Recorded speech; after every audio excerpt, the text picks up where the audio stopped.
إن الحمد لله نحمده ونستعينه ونستغفره ونؤمن به ونتوكل عليه ونعوذ بالله من شرور أنفسنا ومن سيئات أعمالنا من يهده الله فلا مضل له ومن يضلله فلا هادي له وأشهد أن لا إله إلا الله وحده لا شريك له وأشهد أن محمدا عبده ورسوله الذي أرسله بالحق بشيرا ونذيرا يا أيها الذين آمنوا اتقوا الله حق تقاته ولا تموتن إلا وأنتم مسلمون يا أيها الناس اتقوا ربكم الذي خلقكم من نفس واحدة وخلق منها زوجها وبث منهما رجالا كثيرا ونساء واتقوا الله الذي تساءلون به والأرحام إن الله كان عليكم رقيبا يا أيها الذين آمنوا اتقوا الله وقولوا قولا سديدا يصلح لكم أعمالكم ويغفر لكم ذنوبكم ومن يطع الله ورسوله فقد فاز فوزا عظيما أما بعد فإن خير الحديث كتاب الله وخير الهدي هدي محمد صلى الله عليه وسلم وشر الأمور محدثاتها فإن كل محدثة بدعة وكل بدعة ضلالة وكل ضلالة في النار أعوذ بالله من الشيطان الرجيم بسم الله الرحمن الرحيم يا أيها الذين آمنوا كلوا من طيبات ما رزقناكم وقال نبينا محمد صلى الله عليه وسلم إن الله طيب لا يقبل إلا طيبا أو كما قال عليه الصلاة والسلام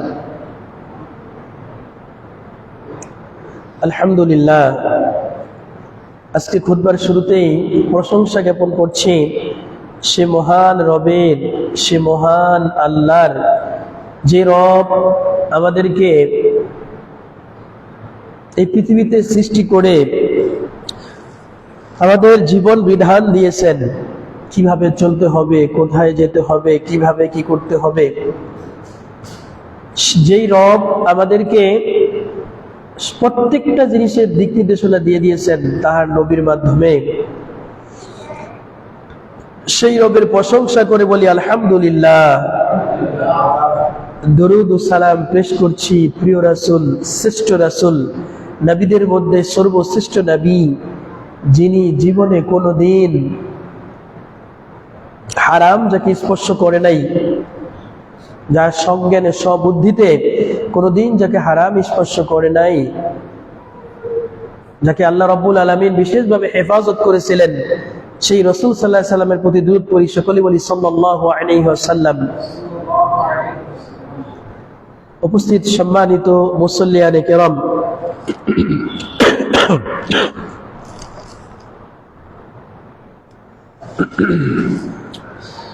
আমরা মুসলিম, এই পৃথিবীতে চিরদিন আমরা থাকবো না, নাকি? কেউ থাকবো চিরদিন? কেউ থাকবো না। আমরা আল্লাহর কাছ থেকে এসেছি, আল্লাহ সুবহানাহু ওয়া তাআলা আমাদেরকে দুনিয়ায় পাঠিয়েছেন, আবার ইলাইহি তুরজাউন, তাহার কাছেই আবার ফিরে যেতে হবে। এই কথার মধ্যে কারো কোনো দ্বিমত আছে? কারো দ্বিমত নাই, তাই না?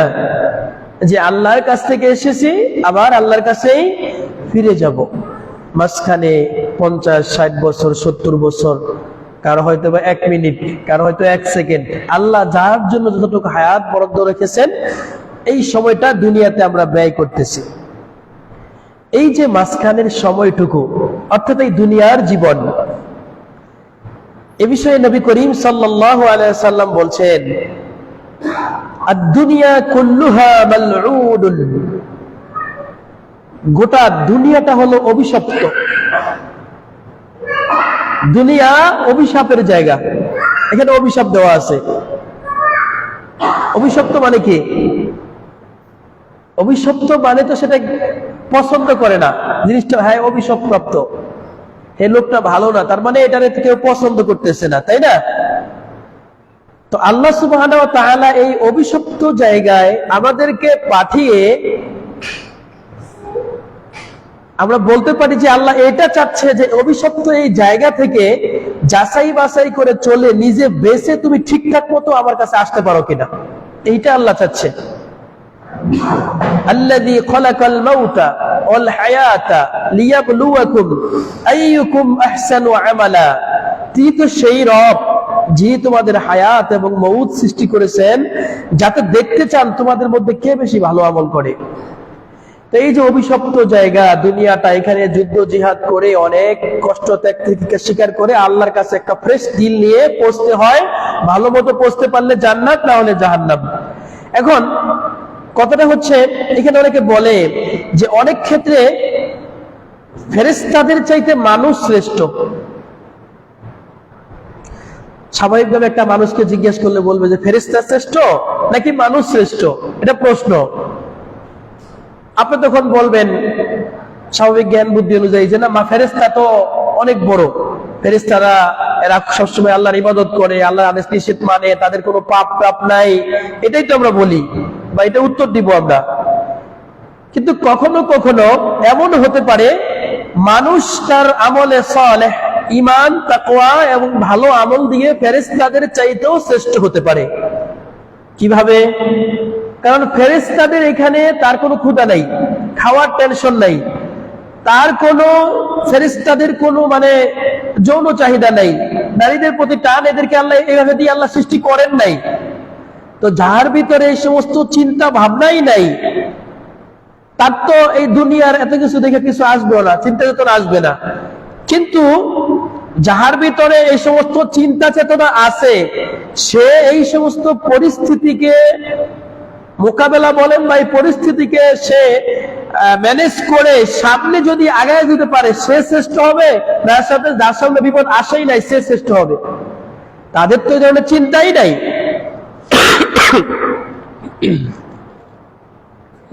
তাহলে যেহেতু তার বিপদ আসতেছেই না, তাহলে তো তার চাইতে যার কাছে বিপদ আসতেছে, সে বিপদ থেকে বাইসে বাইসে সামনে যাইতেছে, বেশি শ্রেষ্ঠ হবে।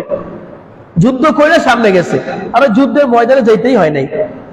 এই জায়গা থেকে অনেকে বলতে চায় যে ফেরেশতারা শ্রেষ্ঠ, মানে মানুষ শ্রেষ্ঠ ফেরেশতাদের চাইতে। আল্লাহু তাআলা আলাম, আল্লাহ তাআলা ভালো জানেন। কেউ এরকম ব্যাখ্যা দিয়ে থাকেন বা এরকমটা আমরা মনে করি, সেটা আপনাদের সামনে উপস্থাপন করলাম।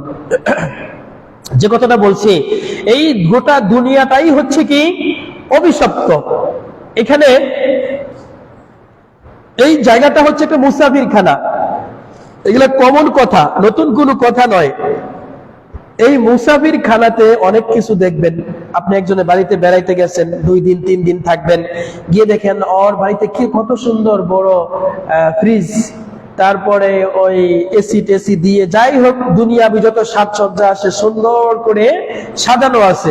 এখন আপনি যদি মনে করেন যে এই এসিটা আমার দখল করতে হইব, হ্যাঁ এই ফ্রিজটা দখল করতে হইব আমার, আর এই জিনিসটা আমার নিতে হইব, এটা কি আপনার?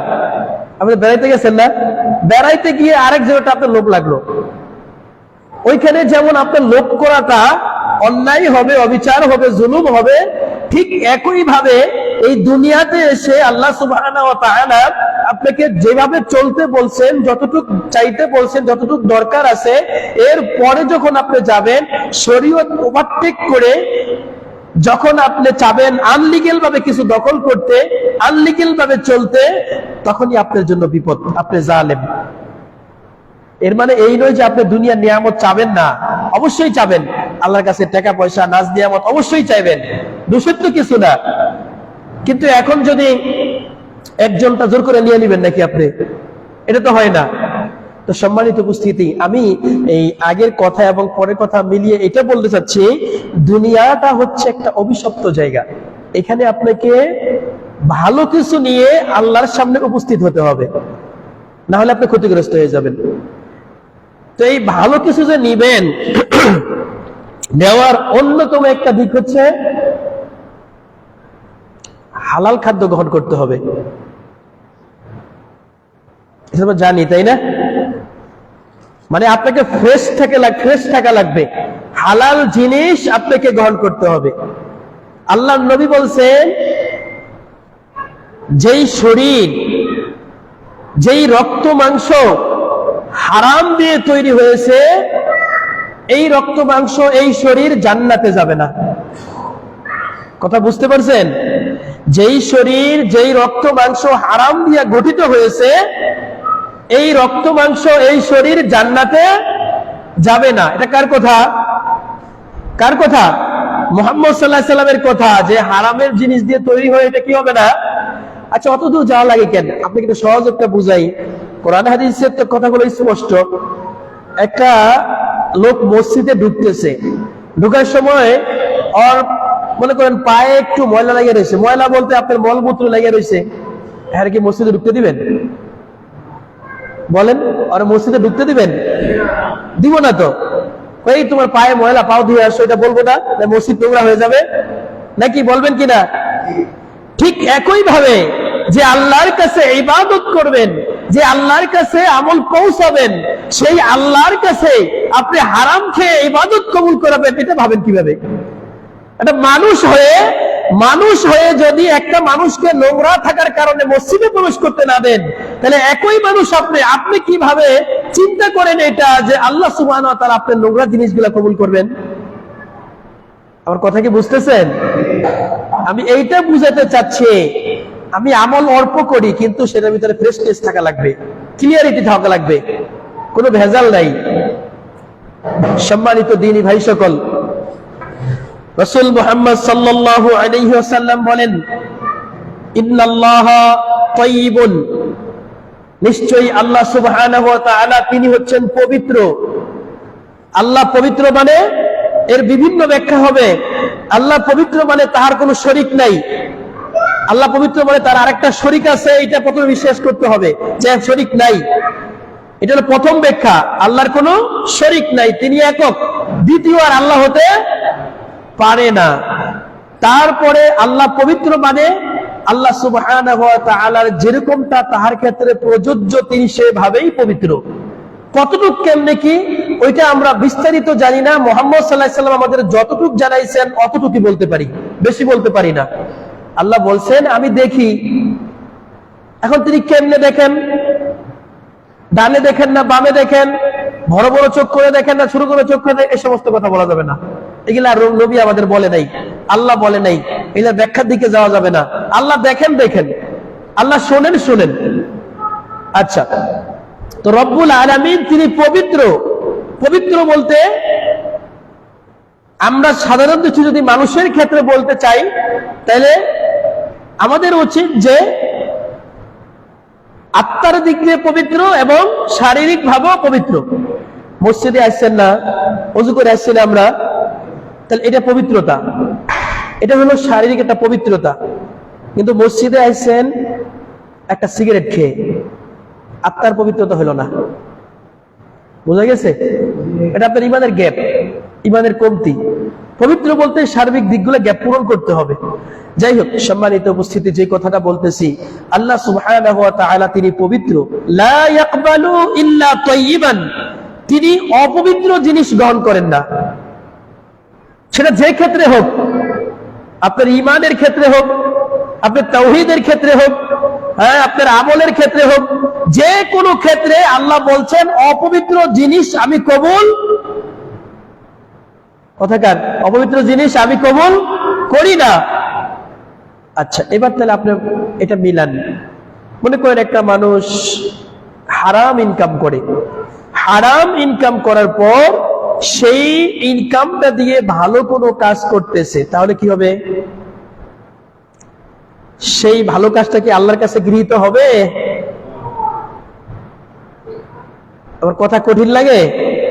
আমি কোরআন এবং হাদিসের কথাটা শুধু বোঝানোর চেষ্টা করতেছি, এর বিপরীত কথা আছে বলতেছি আমি। মানে এটা বোঝানো চাচ্ছি, আল্লাহ বলছেন আমি পবিত্র, তা আমার কাছে পবিত্র হয়েই আসো, অপবিত্র জিনিস তো আমি আল্লাহ নিব না। আচ্ছা, এখন প্রশ্ন হচ্ছে, বুঝার জন্য বলতেছি, এখন একটা মানুষ সিগারেট ছাড়তে পারে না, সিগারেট খাইয়াই আইসে মনে করেন নামাজ পড়বে, তাহলে কি তার নামাজ কবুল হবে না? আমি তো আপনাকে ব্যাখ্যা দিলাম যে হারাম জিনিস আল্লাহ কবুল করে না, তাহলে যে এখন নামাজটা পড়বে তার নামাজটা বাতিল হয়ে যাবে? বলেন। অনেক কথা। সিগারেট খাওয়া, নেশাপানি করা বা ভুল পথে চলা, এটা একটা পাপ। এই পাপের হিসাব তার হবে। আবার যে সালাত আদায় করেছে, সালাত ভালো কাজ করছে, এটা তার নেকির খাতায় জমা হবে। কথা বুঝাতে পারছি? পাপেরটা পাপের জায়গায় পাপের পাল্লায় থাকবে, আর নেকিরটা নেকির পাল্লায় থাকবে। দুইটা মেলে আল্লাহ ওজন করবেন, যেটা ভারী হবে সেটা ফয়সালা হবে। কথা কি বুঝাতে পারছি? তবে যদি এমন হয় তাওহীদের সমস্যা, মূল পবিত্রতা, ঈমান নাই, ঈমানের সমস্যা, শিরক করে, মাজার পূজা করে, তাবিজ দেয়, অথবা ঠিক আছে আপনারা যে টিয়া পাখি দিয়ে ভাগ্য নির্ধারণ করে, শিরক জাতীয় যদি অপবিত্রতা থাকে, তাহলে আপনার কিছুই কাজে আসবে না। ঈমানের দিক দিয়ে ক্লিয়ার হওয়ার পরে আমলের দিক দিয়ে আপনি এখন পদস্খলিত হয়ে গেছেন, তাহলে আমরা বলতে চাচ্ছি আমাদের জায়গা থেকে যে পাপের কারণে যেটুকু পাপ করছে, গুনাহগার যেটুকু ভালো কাজ করছে, এর জন্য সে নেকি পাবে। এটা হচ্ছে আমাদের আকীদা, এটা হচ্ছে বিশ্বাস। বুঝতে পারছি? আচ্ছা, এখানে অনেক কথা, আমি সব বিস্তারিত বলতে পারছি না, মূল কথাগুলো বলতেছি। তো আল্লাহ সুবহানাহু ওয়া তাআলা বলছেন যে তিনি পবিত্র, তিনি অপবিত্র জিনিসকে কবুল করেন না। এই কথা বলার পর আল্লাহ সুবহানাহু ওয়া তাআলা একটা আয়াত নিয়ে আসছেন, রাসূল একটা হাদিস পেশ করছেন, ইয়া আইয়ুহাল্লাযীনা আমানু, ওহে যারা ঈমান এনেছো, কুলু মিন তাইয়্যিবাতি মা রাযাকনাকুম, তোমাদেরকে যা রিজিক দিয়েছি এর থেকে ভালো পবিত্র জিনিসটা খাও। তাহলে বোঝা গেছে অনেক রিজিক ভুল আছে। বুঝা গেছে যেই রিজিক দিয়েছি এর থেকে পবিত্রটা খাও, তাহলে বুঝা গেছে কিছু রিজিকও এখানে হারাম আছে। আমি আল্লাহ হালাল হারাম দিয়ে রাখছি, তোমার আমি পরীক্ষা করবো না, তুমি হালালটা বাচ্চা হচ্ছে খাও, এই তো হয়ে গেল। সম্মানিত দিনী ভাই সকল, এরপর রাসূল সাল্লাল্লাহু আলাইহি ওয়াসাল্লাম সুম্মা যাকারা রাজুলান, এরপরে নবী করিম সাল্লাল্লাহু আলাইহি ওয়াসাল্লাম এক ব্যক্তির কথা উল্লেখ করলেন। এতটুক হাদিস বলার পর মুহাম্মদ সাল্লাল্লাহু আলাইহি ওয়াসাল্লাম যাকারা রাজুলা, এক ব্যক্তির কথা উল্লেখ করলেন, ইউতিলুস সাফারা, যেই লোকটা অনেক লম্বা সফর করে এসেছে, মুসাফির মানুষ, দূর থেকে এসেছে। আশআতা, লোকটার চুলগুলা হলো কুকরা, এলোমেলো বিশিষ্ট। ও আগবারা, লোকটার গায়ে কাপড়ে ধুলাবালি লেগে আছে, অর্থাৎ লোকটাকে বোঝা যায় মুসাফির মানুষ, অনেক দূর থেকে হাইটা হাইটা আসছে, ক্লান্ত মানুষ, তার চুলগুলা এলোমেলো, তারপরে হচ্ছে কি তার কাপড়গুলা ময়লা টয়লা, তার মানে বোঝা যাচ্ছে লোকটা খুব অসহায়, লোকটার কাছে তেমন কোনো মানে খুব ক্লান্ত। মুসাফির মানে কি, তার মানে তার তো এখানে বাড়িঘর না, দূর থেকে এসেছে ভিন দেশে। এই দেশের মানুষের কাছে যদি ভালো ব্যবহার হয় তো ভালো, না হলে পরে দেখা যাবে তার একটা আফসোস থেকে যাবে। মানে মুসাফির মানে তো মুসাফিরই, লোক চুলগুলা এলোমেলো বিশিষ্ট, কাপড়গুলা ময়লা, এমন একটা মানুষ একটা দেশে এসেছে। আসার পরে তার মানে লোকটা খুব অসহায়, লোকটা খুব নিঃস্ব। এই লোকটা এবার মনে করেন 2 রাকাত নামাজ পড়েছে বা পড়ে নাই, অথবা পড়েছেই মনে করেন, লোকটা এবার সিজদায় পড়ে কান্না করলো, কান্না করে এবার 2টা হাত আসমানের দিকে বলতেছে, ইয়া রব্বু ইয়া রব্বু, ইয়া রব ইয়া রব, ওহে আমার প্রভু, আমি তো মুসাফির মানুষ, আমার তেমন খাবারের ব্যবস্থা নাই, আমার তেমন পোশাকের ব্যবস্থা নাই, আমি খুব নিঃস্ব, আমি খুব অসহায়, আমাকে তুমি রহম করো আল্লাহ, তুমি যদি দয়া না করো, তুমি যদি রহম না করো, আমি অসুবিধায় পড়ে যাব, তুমি আমাকে রহম করো। দিল প্রাণ মন খুলে, মনটা ক্লিয়ার করে একবারে একাগ্র চিত্তে রব্বুল আলামিনকে ডাকতেছে। আল্লাহ পাক তার ডাকে সাড়া দিবেন কি দিবেন না? কয়েক ব্যক্তির দোয়া ফেরত দেওয়া হয় না, তার ভিতরে একটা হলো মুসাফির ব্যক্তি। বাপ মা যদি সন্তানের জন্য দোয়া করে, ওই দোয়া ফেরত আল্লাহ পাক দেয় না। আচ্ছা, এইখানে কথাগুলো আগেও বলছে, একটু স্মরণ করিয়ে দিই। অনেক ভাইয়েরা এই ভুলটা করে থাকেন, বাবা মার সাথে অতিরিক্ত বাড়াবাড়ি করে ফেলেন। আপনাকে আমি এতটুকু বলি, আপনার মনে করেন বিয়ে শাদী করছেন, আপনার বউয়ের একটুও দোষ নাই, সব দোষ আপনার মার, আপনার বাপের, একটুও দোষ নেই। সব দোষ আপনার বাপের, সব দোষ আপনার মায়ের। কথা বুঝতে পারছেন? বউ ফ্রেশ, ওয়াল্লাহি আল্লাহর কসম, আল্লাহর কসম, বউ তালাক দিয়ে দিতে হবে, মাকেই ঠিক রাখতে হবে। এটাই নবীর হাদিস। বউর কোনো দোষ নাই, বউর কোনো দোষ নাই। আমার মা বউ রাখতে কয় না, বউ চলবে না। পেশ লাগছে? কথা পেশ লাগে? ইব্রাহিম নবীর এক কথায় বউ তালাক, চৌকাট চেঞ্জ করতে হবে। কে আইসি আইসা জিজ্ঞেস করছে চৌকাট চেঞ্জ করতে হবে, চৌকাট চেঞ্জ করতে হবে, তুমি জানো কি এটা? আমার বাপে আইসে তোমার ইয়ে করে দিচ্ছে। আপনি মনে করেন বাপ্পার খোঁজ খবর দেন, টাকা পয়সা দেন, সব ঠিক আছে, কিন্তু তারপরেও কি মনে করেন মহিলা মানুষ তো পেশার পারতেই থাকে, যুক্তি আছে বা না আছে একটা কইতেই থাকে। কিন্তু আপনার যদি মনে হয় যে আমার মা বিরক্ত করে ফেলতেছে, আমার বাপে বিরক্ত বলতেছে, আপনার ইমানকে সংশোধন করা লাগবে। আপনার ইমানের সমস্যা আছে, কোনো কথা নাই, এটাই সমাধান। তুমি কে? মান আনতা? তুমি কে?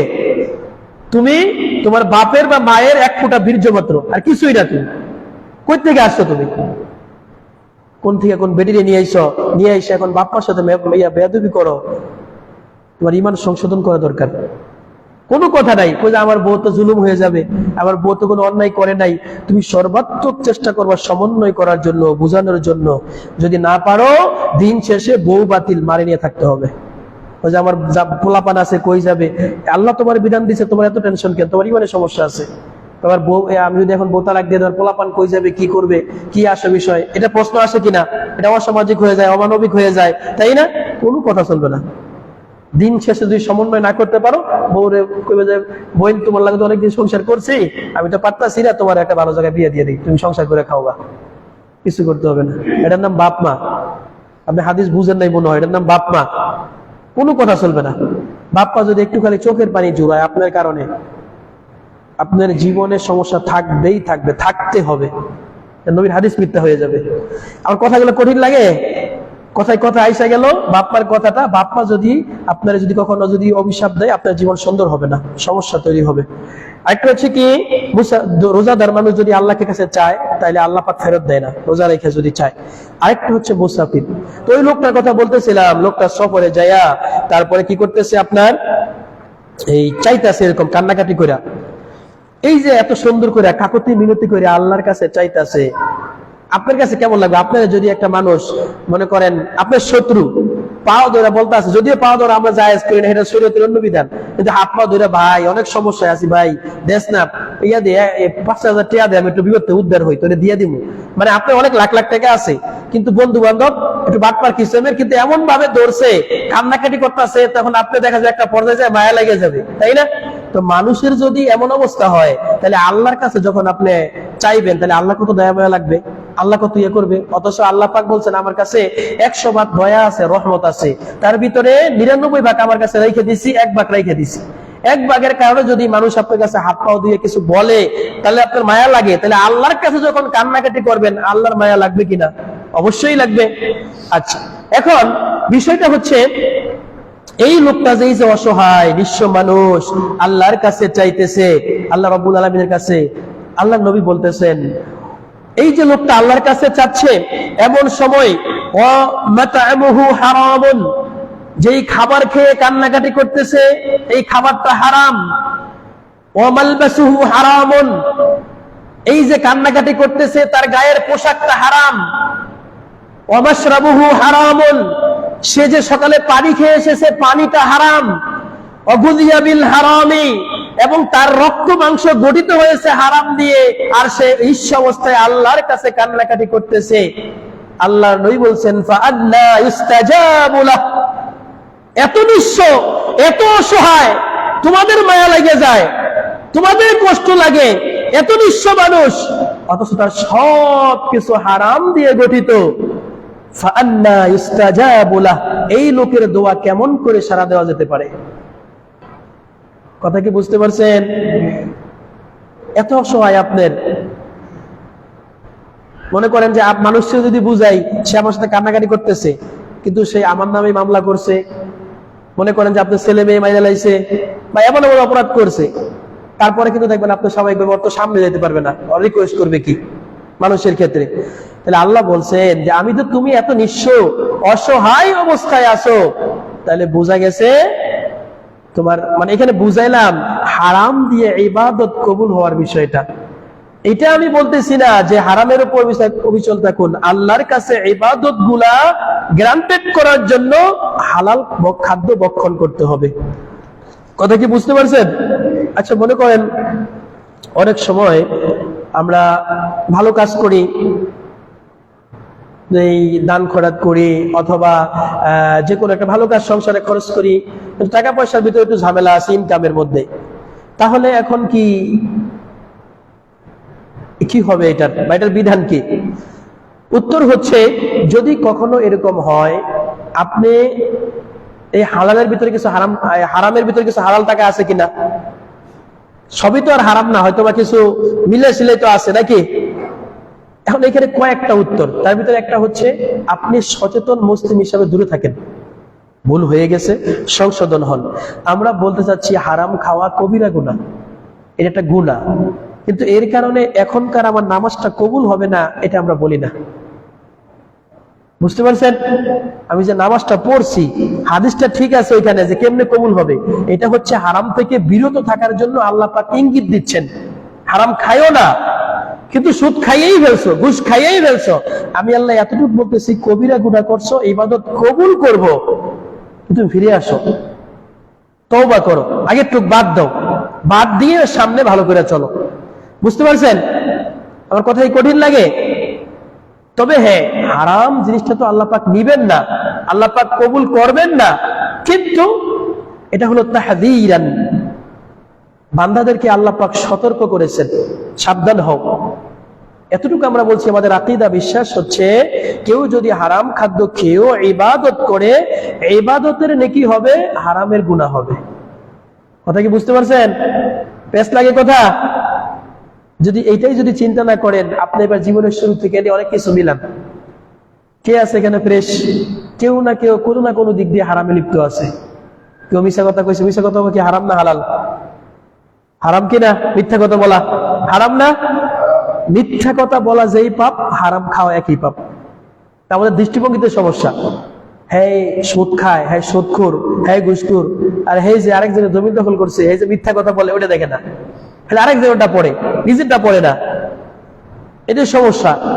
এজন্য আমরা বলছি আমাদের আকীদা, আমাদের বিশ্বাস যে কেউ যদি হারাম খাদ্য খেয়েও, সিগারেট খেয়েও, মদ খেয়েও নামাজ পড়ে, নামাজ হয়ে যাবে, কিন্তু তার ক্ষেত্রে ফিরে আসতে হবে, ওই পাপটার গুনাহ হবে। সর্বোপরি সতর্ক থাকা লাগবে, হারাম থেকে বিরত থাকা লাগবে। আল্লাহু তাআলা আ'লাম, আল্লাহ তাআলা ভালো জানেন। সাল্লাল্লাহু আলান নবী। আল্লাহ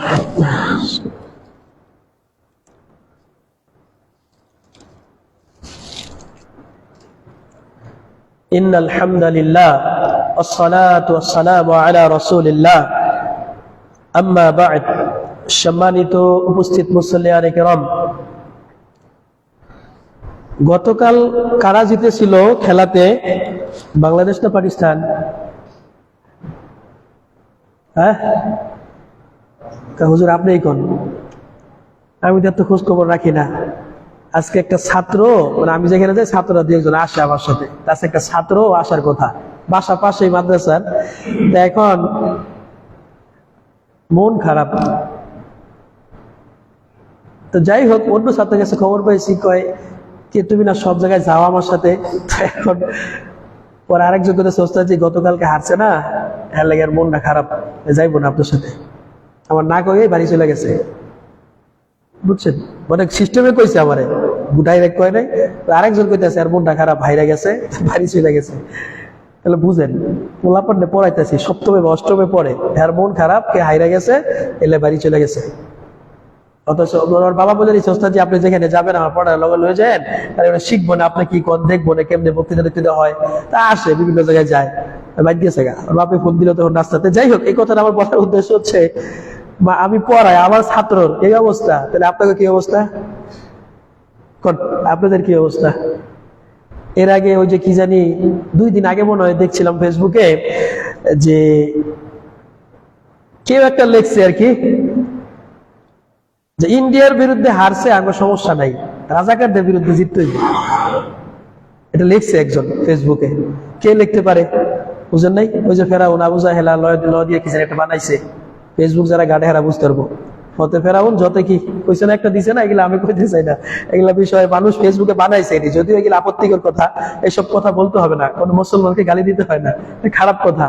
তো যাই হোক, এখন যে যেটা বলছে বলছে, আমার কথাটা হচ্ছে ভাই, কে কে আসক্ত আছেন এই খেলার প্রতি? সবগুলা কি বলে জুয়ার সাথে সম্পৃক্ত। ইন্নামাল খামরু ওয়াল মাইসিরু, কোরআনে আয়াত আছে না, এগুলা সব জুয়া। কেউ যদি কখনো কোনো খেলা খেলে শরীর চর্চার জন্য, সে ভালো থাকবে, সুস্থ থাকবে, হ্যাঁ, এই উদ্দেশ্যে যদি খেলা খেলে, কোনো খেলা খেলে শরীয়তে কোনো বাধা না থাকে, এমন খেলা আমরা বলতেছি অসুবিধা নাই। কিন্তু যেই অবস্থাটা হচ্ছে আমাদের সময়, তো মানে এমন একটা অবস্থা, কোরআন হাদিস ছাত্রদের পরে অত দূর যাওয়া লাগে না। আমাদের সময় আমরা দেখতাম এটা এতটা ছিলাম না, রাত্রে পোলাপান দেখতাম রাত্রি যেত গা, গেট টেট ভেঙে ভেঙে যাইতো গা, মাদ্রাসায় পড়ে হাদিস পড়তেছে আর খেলা দেখা লাগবো। এখন তো কত কিছু চেঞ্জ হয়েছে, এখনকার খবর আমি রাখি না। তখনকার কি জানি এই যে কি জয় বর্ধনে, মালেঙ্গা, তারপরে কি নাম এটি, ওই যুগেরা ছিল, এখনকার খবর আমি জানি না। তো এইসব টিয়া তখন যদি আমাদের ভিতরে মাদ্রাসায় পড়ার পর ভাইরাল হইতে পারে, তাহলে এখনকার কি অবস্থা করবে? আচ্ছা, তো আমি এই কথাগুলো বলতে চাচ্ছি, সামনের খেলাগুলো দেখবেন তো ইনশাআল্লাহ, নাকি দেখবেন না? এসব করেন না, আমার দায়িত্ব খতিব হিসেবে তাই মনে করে দিতেছি। এই খেলার দিকে বসবেন না, যেখানে খেলাধুলার গল্প হবে আপনার গুনাহ হবে, ওখানে বসবেন না। কিন্তু এগুলা বলার পরেও তখন পরে দেখবেন যে খতিবের খুতবাগুলো মানে এখানেই শেষ, মানতে চায় না, এমন একটা প্রভাব পড়ছে, এমন ভাবে নিয়ে নিছে, বইলেও কাজ হয় না। দেখেন না, এই যে খোলা মানুষ কানে দুল দেয়, এক কানে একটা দুল দিয়ে থয়, হাতে কিনা একটা ব্রেসলেট দেয় কিনা, আবার দেখি হাফ প্যান্টটা এদুর পয়রা, হ্যাঁ নিজের কি জানি মনে করতেছে, হাঁটতেছে রাস্তা দিয়ে, চুলটা এরকম করতেছে, মোবাইলটা আইফোন একটা আছে চলতেছে, আর এমনি করে মানে ওই মনে করতেছে কি জানি কি ওরকম ইয়ে করতেছে। কিন্তু এটা কি হলো ভাই কোন তো? এখন এটা যদি আপনারা বুঝাইতে যান, তখন কইবে মানে এটা নিবে না, প্রভাব পড়ে গেছে, এটা পশ্চিমা সংস্কৃতি অটোমেটিকলি হয়ে গেছে। এই বিষয়ে একটা সাবজেক্ট আছে, আর তানসির আল ইস্তিশরাক, হয়তোবা এগুলো আপনাদের জন্য কঠিন, আমি মদিনা ভার্সিটিতে যাওয়ার আগে এগুলো বুঝতাম না, তখন গিয়ে দেখছি যেগুলো আমাদের দেশে করে, কেমনে কেমনে জানি এমন হয়ে গেছে, অনিস্টেল ধরে ফেলছে, বুঝতেছে না ইসলামের বিষয়গুলো। যাই হোক, সম্মানিত উপস্থিতি, আমি যেটা বুঝাতে চাইছি বা বলতে চাচ্ছি, খেলা টেলা এগুলা দেখার দরকার নেই, মন তো টানবেই, হয়তো প্রভাবিত হয়ে গেছেন, কিন্তু ধীরে ধীরে এগুলা ফেরত আসেন, ধীরে ধীরে ইয়ে করে আসেন। এখানে দেখেন একটা সাধারণ খেলা, কি বলবো আপনাদের, আমাদের একটা ছেলে মানে কি বলে গেমস খেলে, যে মোবাইলে গেমস খেলে না, কি জানি এগুলা করতেছে, আর ওই 2 সপ্তাহ থেকে গোসলই করে না, খাবারও খায় না। তারপরে আমার স্যার, ইংরেজি স্যার এসে বলতেছে, ওস্তাদ এই ছাত্র সংশোধনের দরকার, এই ছাত্র হাত কাঁপে, সে খাবার খায় না, তার তো এখন কি জানি কয় ব্লাড কমে যাবে, সমস্যা হবে না? এমন আসক্ত, পুরো খালি ঘুরতেছে, এই করতেছে। আমি তো সময় পেয়ে থাকি, আমার সময় তো আল্লাহর ওলি ফেরেশতা, আমি যখন বাসায় চলে যাই বা হোস্তাদ যখন ঘুমায় যায়, তখন মোবাইলটা বার করে চালাইতেছে। একটা জিনিস মনে রাখবেন, যারা লেখাপড়া করে, ছাত্র জীবনকে কোনো সময় মোবাইল দেওয়া যাবে না, ছাত্ররাই মোবাইল দিবেন না, মোবাইল খুব খারাপ জিনিস। ওই যে এই দেখলাম নাকি, যদি ঘটনাটা বলতেছে, কেউ আবার আপত্তি করতেছে যে ভোলা একটা ছেলে তার বাবাকে মেরে ফেলছে, বাবা নাকি শাসন করতো, যেটা দেখলাম আর কি, বাবা শাসন করতো, অতিরিক্ত শাসনের কারণে তখন কি হয়েছে, বাবাকে মেরে ফেলছে, এটা দেখলাম আর কি। তো এই জন্য খেলাধুলা, এই সমস্ত জিনিস থেকে দূরে থাকবেন, শরীয়ত সম্মত যেগুলা খেলাধুলা সেগুলা খেলবেন, ইয়ে করবেন, কিন্তু অস্বাভাবিক ভাবে এই ধরনের বিষয়গুলোতে যাবেন না ইনশাআল্লাহ। বেঁচে থাকবেন তো ইনশাআল্লাহ, আল্লাহ তৌফিক দান করেন। তবে হ্যাঁ, এখন আপনি প্রভাবিত হয়ে গেছেন বা একটা সাপোর্ট করেন, একটা দলকে কিছু করেন, এটাও বুঝতে পারি আমরা, বুঝার পরেও আপনার ইমান যেন আপনার বাধা দেয় না, এটা দেখা যাইবো না, এটা এদিকে যাওয়া যাইবো না, আমি তো মুসলমান, মারা যাবো, একটু সতর্ক থাকার দরকার। আমি এইটা বুঝি যে একবারে কোনো জিনিস সংশোধন হবে না, কইবে আসবে, ধীরে ধীরে হয়ে উঠে না। যেমন যখন দেখবেন একটা ছেলে একটা মেয়ের প্রেমে আসক্ত বা কোনো কিছু আসক্ত হয়ে গেছে, তখন ওর কাছে আপনি যত বুঝাইবেন ওটার বিরক্তি লাগবে, বিরক্তি এসে যাবে, হবে না। কিন্তু আপনার বিভিন্ন কলা কৌশলে কমায় নিয়ে আসতে হবে, চেঞ্জ করে নিয়ে আসতে হবে। আল্লাহ তৌফিক দান করেন, আল্লাহুম্মা আমিন। আল্লাহ বুঝার তৌফিক দান করেন। সম্মানিত দিনী ভাই সকল, আজকের শুরু থেকে নিয়ে যেটা আমি বুঝাতে চাইলাম, মূল কথাটাই ছিল আমরা হারাম থেকে বিরত থাকি, হারাম থেকে বিরত থাকি, তাহলে পরে আল্লাহর কাছে নাজাত পাবো, না হলে আমল টামল আল্লাহর কাছে অগ্রহণীয় হয়ে যাবে। আবার একটা বিষয় ক্লিয়ার করে দিচ্ছি, আল্লাহর কাছে ইবাদত কবুল করাতে হলে দুইটা শর্ত। কয়টা শর্ত? দুইটা শর্ত। এক নাম্বার হচ্ছে ইখলাসের সহিত করতে হবে, দুই নাম্বার হচ্ছে নবীর তরিকায় বা নবীর পদ্ধতিতে করতে হবে। এটা হলো মূল দুইটা শর্ত। প্রশ্ন হচ্ছে হারাম খাদ্য খেয়ে কেউ যদি ইবাদত করে তার ইবাদত কবুল হবে? আমরা বলছি যে হারাম খাদ্য খেয়েও ইবাদত কবুল হতে পারে, তবে তার হারাম খাওয়ার কারণে সে গুনাহগার হবে। কথা ক্লিয়ার? বুঝা গেছে? এটাই আমাদের আকীদা, এটাই বিশ্বাস আমরা মনে করি। যদিও অনেকের ইখতিলাফ আছে এখানে, যদিও বলছে এ খাইছে, সুদ খাইছে, ঘুষ খাইছে, কেমনে কি, এটা কথা আপত্তি আছে, কিন্তু ইবাদত কবুল হয়েছে, নবীর তরিকায় নামাজ পড়ছে আর আল্লাহর জন্য করছে, তার ইবাদতটা নামাজটা কবুল হয়ে যাবে।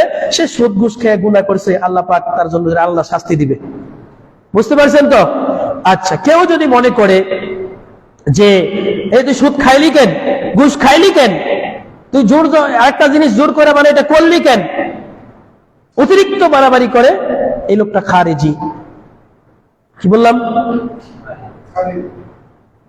খালি ভয়। একটা সূত্র বলে দিয়ে যাই, এগুলো আপনাদের জন্য কঠিন হবে, ছাত্রদের জন্য সহজ। আমার খুতবার সময় শেষ।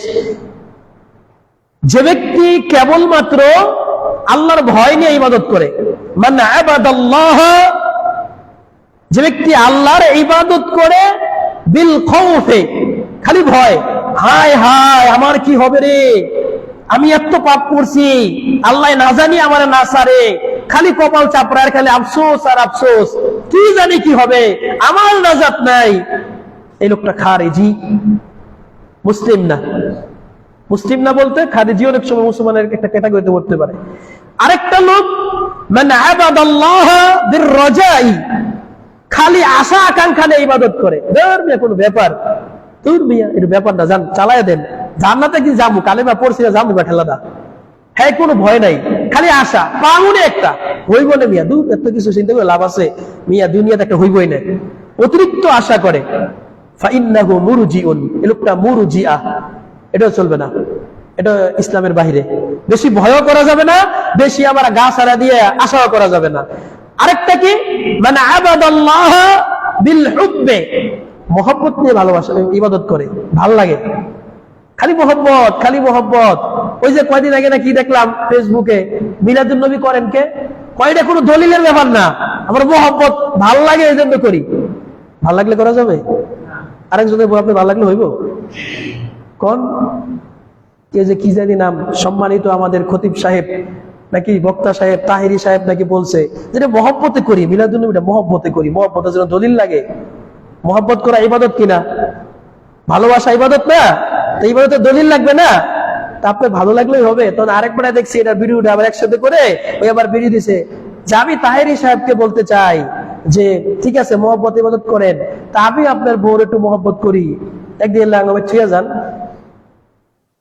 কথাটা শুনতে খারাপ, আপনি না মহব্বত ইবাদত করেন, আপনি একটু মহব্বত করি, আপনার বড় ভালো লাগে, তুই যান একদিন আমার বাড়িতে, পরের দিন পাঠাই দেব না, এটা চলবো না। মানে আবাদাল্লাহ বিল হুব্বে ফাহুয়া সুফি, যে ব্যক্তি মহব্বত, খালি মহব্বত ভাল লাগে এগুলা দিয়ে ইবাদত করে, এগুলো সুফি, শয়তান, ভাল লাগে। ওই যে একবারে বলে চায়া রয়েছে, একবারে চায়াতে রয়েছে রয়েছে এই পীরে তার মুরিদের জায়গায়, হুজুর আপনি চায়া রয়েছেন কে? এই বেড়া আমি চাই রয়েছি গে, আমি এর আল্লাহর সৃষ্টি দেখি কি সুন্দর, আল্লাহ সুবহান আল্লাহ কত সুন্দর করে সৃষ্টি করেছে, এর লেগে মায়ের দিকে চাই রয়েছি, চোখের জুতি পারে বলে। তোর তুই তো মুরিদ, তোর মনে কালিমা আছে, তোর মনে সমস্যা, তোর ইমান কম, তুই চাইস না, তোর ইমানের সমস্যা, বুঝছেন? এলো বাটপার, এলো মারেফতির রোগ। মহব্বত করতে হবে, ইবাদতের ভিতরে মহব্বত থাকবে, কিন্তু শুধু মহব্বত নিয়ে ইবাদত করলে ইবাদত হবে না। আবার বলতেছি, যে ব্যক্তি অতিরিক্ত ভয় নিয়ে ইবাদত করবে সে খারেজি, যে ব্যক্তি কেবলমাত্র আশা আকাঙ্ক্ষা নিয়ে ইবাদত করবে সে হলো মুরজিয়া, যে খালি ভালোবাসা নিয়ে ইবাদত করবে সে হলো সুফি।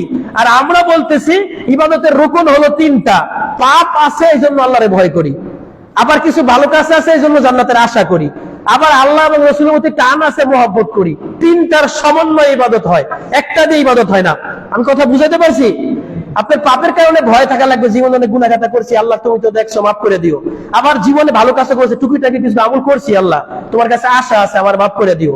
তাহলে ভয়ও আছে, আশাও আছে, আবার আল্লাহ রাসূলকে ভালোবাসে, একটু মহব্বতও আছে, টান আছে পরকালের প্রতি, আল্লাহর প্রতি। এই যে টান আছে, এই তিনটা মিলিয়ে ইবাদত হবে।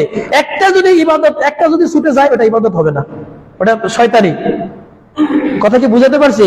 আমি জানি না এটা বুঝছেন কিনা। এটা তো হলো আকীদার একটা কথা, যে এই মানুষ ভাগ ভাগ হয়ে যায়। আমাদের দেশে যে সমস্যা, সেই সমস্যা হচ্ছে কি জানেন? খালি ভাল লাগে, খালি মোহব্বত, এটা দুরূদ পড়তেছি, ভাল লাগতেছে। এই যে ইয়া নবী সালাম আলাইকা বলতেছে না, বলার যুক্তি কি? আমরা কি খারাপ কাজ করতেছি নাকি? মিয়া নবীর নামে তো করতেছি। ভাই নবীর তো করবেন, কিন্তু নবীর জন্য করতে হইলে নবীর দেখানো পথ লাগবে, আপনার তরিকায় তো হবে না। নবী কি বলছে এমনি এমনি তুমি নাচানাচি করো, ইয়া রাসূলুল্লাহ ইয়া হাবিবাল্লাহ বলছে? বলে নাই, তাহলে তো হবে না ভাই। আমি খারাপ কাজ করি, কাজ তো ভালো, কিন্তু ভালো কাজটা হইতে হবে নবীর তরিকায়। আচ্ছা, যাই হোক, সম্মানিত উপস্থিতি, তো শুরু থেকে নিয়ে আবার তখন যদি ফিরে আসি, তাহলে ইবাদতটা আল্লাহর কাছে যেন আমরা হালাল খাদ্য খেয়েই করি। চোখ বন্ধ করেন, দেখি কে কে তাকাইছে। সবাই চোখ বন্ধ করেন। করছেন? এই তাকাই রয়েছে কয়েকজন। সবাই চোখ বন্ধ করেন, বলেন আল্লাহ আজকের পর থেকে আমাকে হারাম খাদ্য থেকে বিরত রাখবা, আগের সমস্ত হারাম থেকে তওবা করতেছি।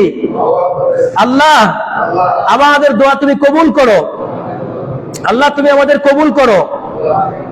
চোখ খোলেন, আগেরটি থুক্কু ভুল হয়ে গেছে, আল্লাহ তুমি আঙ্গুরের হারাম খাওয়াইও না। ঠিক আছে, হয়তোবা একটা সংশোধন করতে গেলে হঠাৎ করে হয় না, আপনি নিয়ত করছেন, আল্লাহ সহজ করে দিবেন। যে ব্যক্তি নিয়ত করে, আল্লাহ পাক বাকিটা করে দিবে ইনশাআল্লাহ, সবটুকুই আল্লাহ করবেন। আল্লাহ তৌফিক দান করেন। সম্মানিত দ্বীনি ভাই সকল, অনেক কথাগুলো বললাম আজকে। অনেক ভাইরা দেখা যায় আসে নাই, কিছু কিছু ভাই কম কম আসছেন।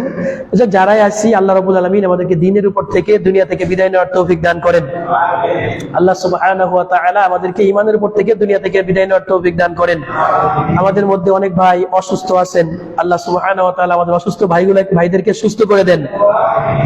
আল্লাহ রাব্বুল আলামিন আমাদের রিজিকে বারাকা দান করেন, আমাদেরকে পরিপূর্ণ দ্বীনের উপর চলার তৌফিক দান করেন। আল্লাহ তুমি রহমানুর রহিম, তুমি ইচ্ছা করলেই পারো। আল্লাহ তুমি আমাদের হারাম খাদ্য খাওয়াইও না, আল্লাহ তুমি আমাদের হারাম খাদ্য খাওয়াইও না।